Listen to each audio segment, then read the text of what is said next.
Viral warga Boyolali nikah dalam bus, berawal dari batalnya hajatan resepsi karena PPKM darurat. Media sosial diramaikan dengan viralnya video pasangan pengantin menikah di dalam bus. Tampak di dalam video yang beredar, pengantin dan keluarga berada di dalam bus yang sudah dekor.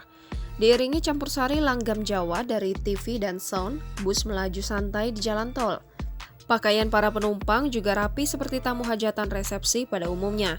Video itu pertama kali diunggah oleh akun Instagram @titinrahma pada Selasa 13 Juli 2021. Prosesi pernikahan unik itu betul dilangsungkan oleh pasangan pengantin Titin Rahmatul Umah dan Angga Hayu Joko Siswoyo. Titin berasal dari Kecamatan Sambi, Kabupaten Boyolali, Jawa Tengah, sementara Angga berasal dari Polonharjo, Klaten.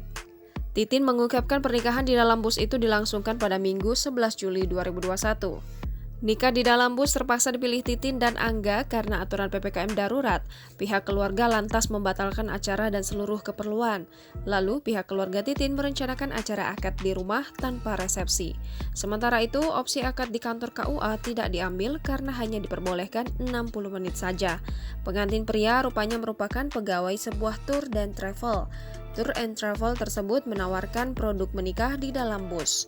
Titin menjelaskan bus dan rombongan keluarga menjemput penghulu di KUA Sambi pada pukul 7.00 waktu Indonesia Barat.